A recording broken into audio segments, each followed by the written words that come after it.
இவங்க பேர் சிந்தி அம்மா. வயசு 33 ஆகுது. இவங்க எம்பிஏ படிச்சிருக்காங்கன்னு சொல்கிறாங்க. ஒரு பிரபலமான டெக்ஸ்டைல் ஷாப்பில் ஃப்ளோர் மேனேஜராக வேலை பார்த்துட்டு வர்றாங்களாம். இவங்க அப்பா அம்மா 2 பேருமே கோழிக்கு தேவையான குங்குமம், விபூதி, மஞ்சள்னு அனைத்துமே செஞ்சு ஹோல்சேல் பிஸ்னஸ் பண்ணிட்டு வர்றாங்களாம். இவங்களுக்கு கூட பிறந்தவங்கன்னு பார்த்தீங்கன்னா ஒரு அண்ணன் இருக்காங்க. அவங்களும் மேரேஜ் ஆகி தனியாக செட்டில் ஆகிட்டாங்களாம். இவங்களுக்கு ஒரு பொண்ணு இருக்குதுன்னு சொல்கிறாங்க. படிச்சுட்டு இருக்கிறதா சொல்கிறாங்கம்மா.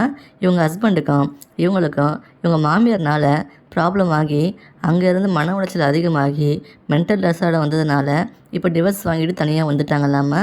அவங்க பிரச்சனை என்கிட்ட மனசை விட்டு சொன்னாங்க.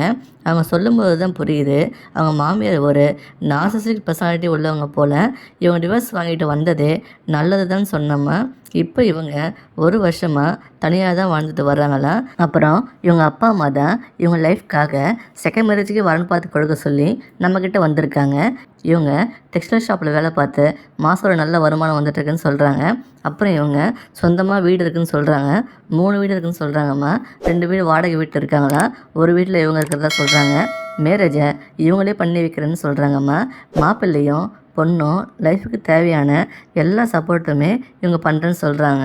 இவங்க என்ன எதிர்பார்க்குறாங்கன்னா, வரப்போகிற துணை இவங்க பொண்ணை நல்லபடியாக பார்த்துக்கிட்டா போதும்னு சொல்கிறாங்க. ஒரு நல்ல ஜாபில் ஓரளவு நல்ல சேலரி வாங்கணும்னு எதிர்பார்க்குறாங்கம்மா. ஒரு நல்ல குணம் உள்ள எந்த கெட்ட பழக்கமும் இல்லாத ஒரு வரனாக தான் எதிர்பார்க்குறாங்க. இவங்களையும் இவங்க பொண்ணையும் நல்லா கடைசி வரை அன்பாக பார்த்துக்கிட்டா போதும்னு சொல்கிறாங்க. இவங்க எதிர்பார்க்குற மாதிரி உங்களால் இருக்க முடியும்னு நினச்சிங்கன்னா நீங்கள் அடுத்த ஸ்டெப் எடுத்து வைக்கலாமா. இந்த மாதிரி நிறைய வரன்கள் பார்க்க நம்ம சேனலை சப்ஸ்கிரைப் பண்ணி வச்சுக்கோங்கம்மா. வரன் தேடுறவங்களுக்கு ஷேர் பண்ணி விடுங்க. இவங்கள பிடிச்சிருந்தா இந்த வீடியோக்கு லைக் பண்ணிவிட்டு உங்கள் விருப்பத்தை கமெண்டில் சொல்லுங்கம்மா.